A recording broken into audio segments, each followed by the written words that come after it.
Hey there, welcome back to No Pants Profits. We're here, what city are we in?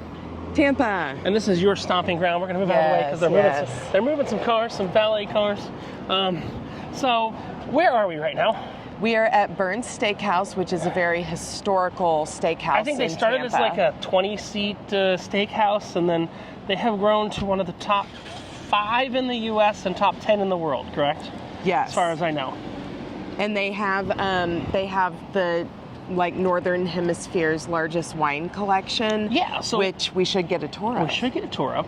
You said you had a fun fact about this place. I do. It's a personal fact, which is that this is where my rehearsal dinner was. Ah. And so we bought dinner here for all of our bridesmaids and groomsmen when I married. Physically here? Jason, yes. Oh. Mm-hmm. Very cool. So you've been coming here for a while, right? Yes, and I love it. And you love it. It is much easier to get into during the week, Sunday through Wednesday, but Thursday, Friday, Saturday, you have to book.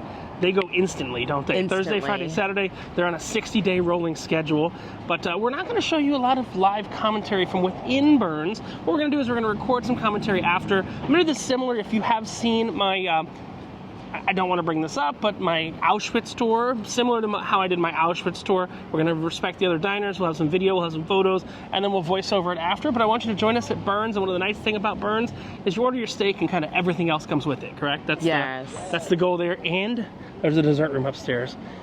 And this is, I don't dream about food very often, but the onion straws here I love so much that this is like one of the only foods I've ever actually dreamt about. I love them that much. And I'm not going to say what it is because I don't want to confuse someone, but I'm not paying tonight because I won a bet. Yes. We're not going to say what the bet was, but this is Richie's free Berns dinner because I lost a bet in 2020. 2020, I lost a bet because I bought Berns. We can't just be friends that take each other to dinner. We have to lose bets to each other to take each other to dinner. Let's go ahead. It is valet parking only. $8 valet parking. And it's very plain looking outside. It's very plain looking on the outside. Big white building, which used to be a shopping center, and it just grew. And they wound up buying the entire shopping center. So we're going to jump in, and we're not going to commentary, but we'll commentary after the fact. So stay tuned. Hey there, voiceover Richard here with you for a little bit. This is the main room when you come in. It's from the top. There it is from the bottom, just to give you an idea. You'll sit down in one of the rooms. Again, we don't want to disturb anybody, so this is the menu you'll get. Now, a lot of people are going to look through the menu. They also have a very extensive wine menu we'll get to later. And you've got all kinds of different cuts and everything like that, and that's what's important. Nice little setup just like this.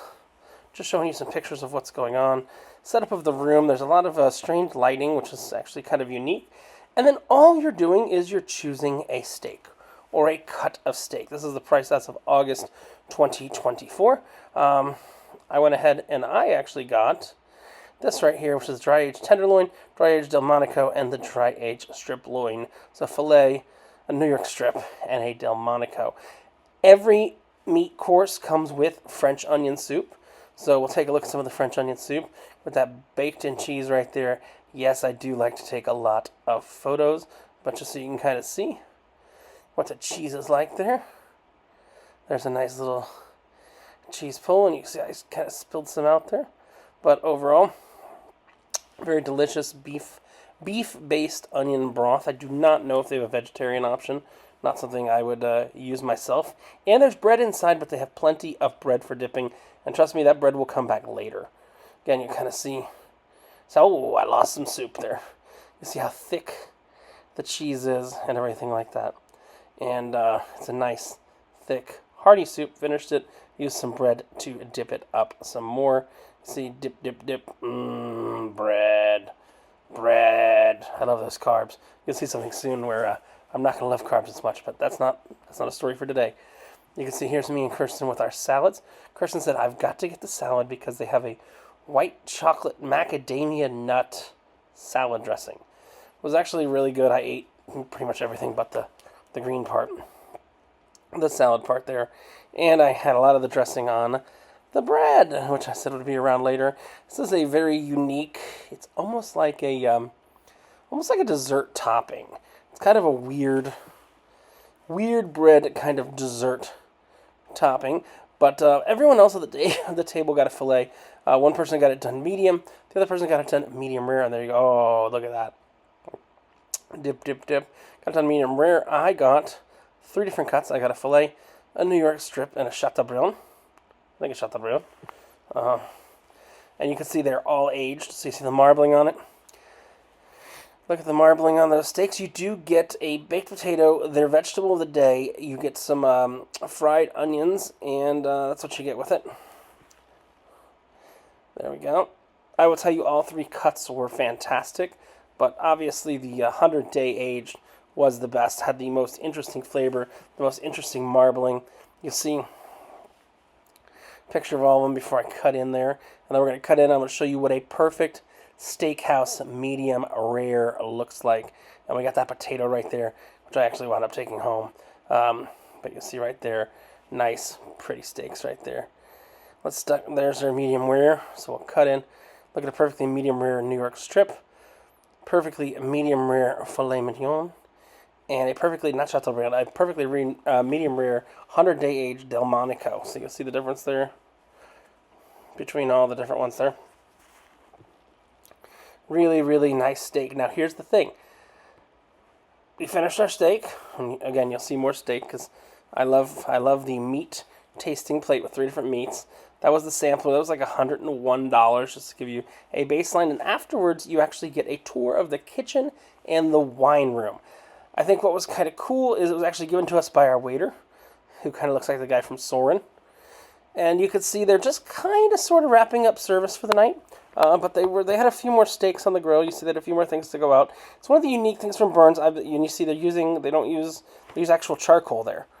So they use actual charcoal there, activated charcoal.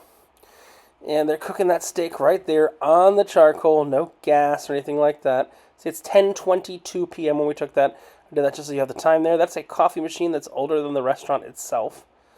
That is where they make everything that is not a steak. So if you have an entree that's not a steak, I don't know why you go to steakhouse and get not a steak, but hey, to each their own. And that is the butcher shop. They actually have a butcher shop. They have at least 2 butchers all the time that are butchering. You see that bandsaw in the corner that they're butchering. And again, another look at the steaks there. And it's all kind of done in-house. It's really cool. They used to have a farm. They did a lot of it on, and the farmer is kind of sick right now. But you can see they're getting ready. They got burger meat and all that stuff ready. And they even have an in-house bakery where you see they're making that little bread that I was dipping in the soup and in the sauce earlier. And you'll see a little more prep. Again, they're getting near the end of the night. They showed how the salad preparation worked and everything like that. Again, they have a full-service bar in the back. What's really, there's the salad prep right there. What's really going to start to get impressive is actually their wine collection. They have a really insane wine collection. We're going to take a look at the wine collection right here. Come on. I'm talking to my computer. There's the wine guy. There's our waiter. And I asked where the liquor was. The liquor's actually in the dessert room. Trust me, we'll get there later. But this is just like the lower end liquor as well as the wine, and they're even growing the sprouts that are going on top of the salad. So we're going into the wine cellar here, and this is the largest privately owned wine cellar attached to a restaurant in the world, and this is only about a fifth of it. The other fifth of it is across the street. And you see, these are the wines that they'll pour every single day. These are really simple. It's about 52 degrees in there. They've got the whites. They've got the whites infidels and all that. They've got reds right outside the door, which they're pouring by the glass. But they have an entire collection. You see me and Kirsten there of wines by the bottle. We zoom in. We zoom out. We zoom in. And they've got a bottle that they had to spend hundreds of thousands of dollars for. It's one of one on a continent. So it's the only one on North America. I took a lot of pictures of it. And you had to buy the decanter with it if you got the bottle of wine. So there's the bottle of wine right there. Grange. Yeah. Grange, bottle number 4. And you got that decanter there along with it. Now you see behind there's some bottles that are wrapped in bags. That is their rare wine room. They're wrapping in bags not because they don't trust the bottle, but because they don't want the label to fall off. But this is what a lot of the wine room looks like. I took pictures down there. Again, you were allowed to take pictures, not videos. There's the wine wrapped in bags right there. So you see the nice wine wrapped in bags. They are not air sealed. They're literally just wrapped like that so the label doesn't fall off. There's a picture of me with that nice big old thing. And there's me and Kirsten in the kitchen. And after this, we're headed up to the dessert room. So you don't have dessert at your table where you eat the rest of your food. You actually have dessert in a special dessert room.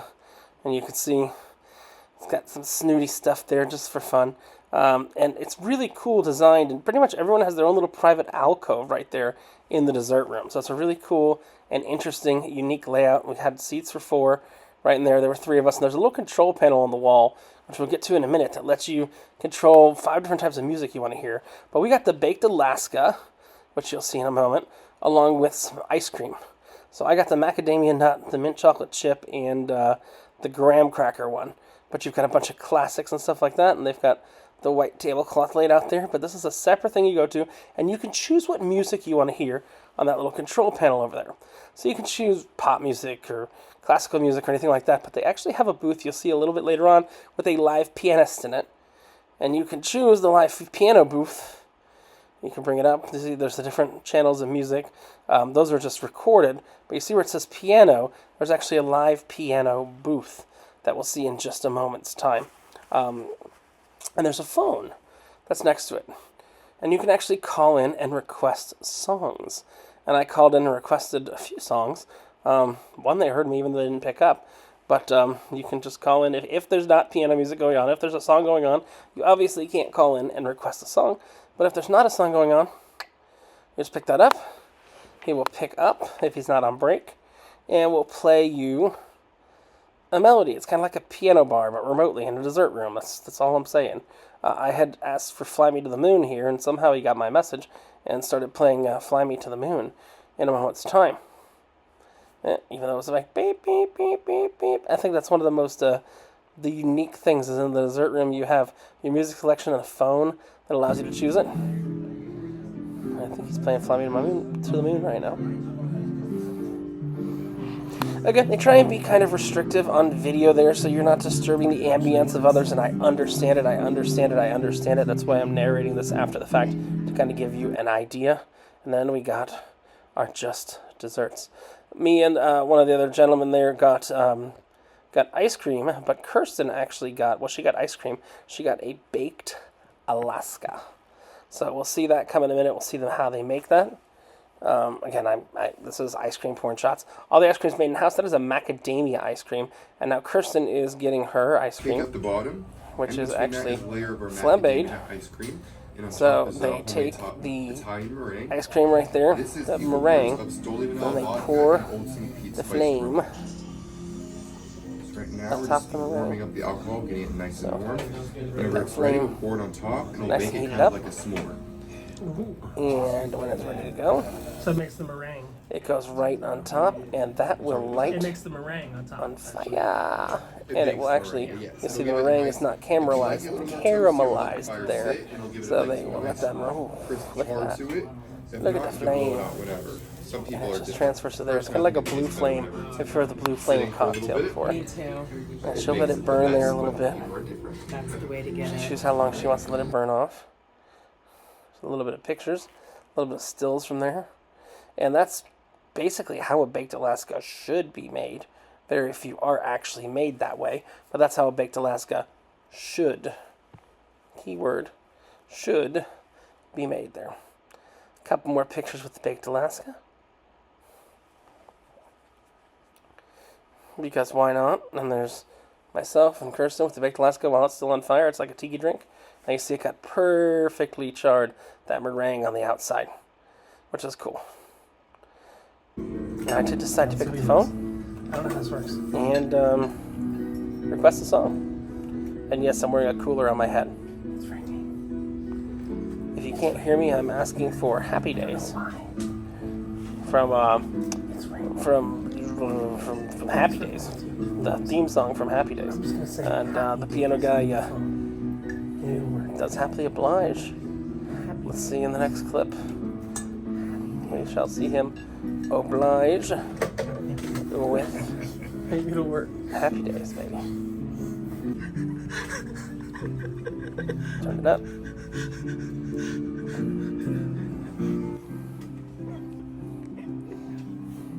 We enjoyed this a little too much. Again, I'm wearing a cooler on my head for no reason.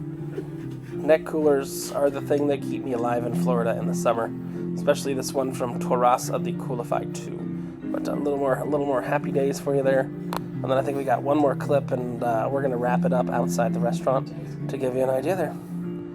Let's see what's left after the happy days. Ooh, my ice cream's all gone. And we can turn down or up the music there. And you can see there's speakers in there. Oh, it's time to search out where the actual piano is, because that piano player is live. So that is actually their rare spirits collection that's up in the dessert room, separate from the wine. And those are some really rare spirits, 50, 60, 70 years old. The spirits up there. And then I really, after I saw the spirits, wanted to know where the damn piano comes from. So I searched out the piano room. I found this nice little room. It only has seating for 2 in each booth. And you see that black phone on the wall. That black phone is what rings when someone wants to call and ask for happy days or fly me to the moon. I'm going to send you back outside so me and Kirsten can wrap it up outside. But that was a tour of inside of Berns Steakhouse. And yeah, there's the phone. So I'm going to throw it back to Richard and Kirsten outside to kind of wrap up the Berns experience. Voiceover Richard, out. All right. So Kirsten, we just finished at Berns. We have, we're getting out of an active driveway. We've got a bunch of photos and some videos to show you. Everybody valeted here. Everybody valeted here, so we're waiting for valet. Thoughts? You got the standard that you always get, didn't you? Delicious as usual. I got something different. I got the Berns favorites, which had three different steak cuts on it. We are not big winos. I don't think any of us are big winos, are we? So I think we're going to go back and we're going to have some liquor and some beer instead of winos to wind down and go to sleep. But you were impressed with the ice cream. Oh yeah, then we went up to the dessert room, and the nice thing is we got to do the tour. Yeah. So we got to the tour. Now here's the fun part: is you saw the clip, not you, but you saw the clip outside before, and you saw the clip outside after. The real question is, did I put the middle together well? I don't know. What do you think of the salad? You know that, what is it? It's a white chocolate macadamia nut salad thing? Yeah. And then you know what they do with the extra dressing? Turn it into ice cream, don't they? It's not exactly the same. And then Kirsten got her baked Alaska. Yes. Which they baked right in front. Now I got video of that. We got a kitchen tour. Delicious. We did everything like that. Kirsten, are you a steakhouse aficionado? I've been dragged. I'm just letting you know, like my friend Bill. I'd like to be. He drags me. I've been to the SW Steakhouse. Mm-hmm. I've been to the Prime Steakhouse, the SW Steakhouse at the Wynn. I've been to the Prime Steakhouse at the Bellagio. I've done supposed to be Yachtsman Steakhouse at Disney. Okay. Which are supposed to be two of the best steakhouses in the world. I don't think anything comes close to this random-ass white building, does it? So, yeah. We're here at Berns. Random-ass white building in a strip mall. It started as a tiny little room, which I might have shown you a picture of, and turned into so much more than that. Probably one of the most famous steakhouses in the world. And hey, Kirsten, who's the only person that gets to be the winner of the Clean Plate Club tonight? You. I mean, you. I done cleaned my plate.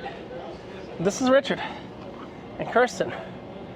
Well, from No Pants Profits, reminding you that I guess when you go to Tampa and you want to get your belly back up, I just so well on my weight. That delicious things are found in plain white buildings. Yes, and when you wear no pants, what's the only thing you got left to lose? Your shirt. Hey, and good news. In about 7 hours, we're going to start doing 40,000 steps, all 4 Disney parks in one day. You know why? Gotta work that off, don't we? All 4 Disney parks. The good news is we're getting beers in every single one. And that there should be no lines because all the kiddos just went back to school. We don't even need a reservation for a park. All right, but from Berns, highly recommended. 2 thumbs up. I have to say probably the best steakhouse I've ever been to. And I've been dragged to a lot of ones before. When you run out of pants, the only thing you got left to lose is your shirt. Bye! Hope I put this together well. Hope so. Bye.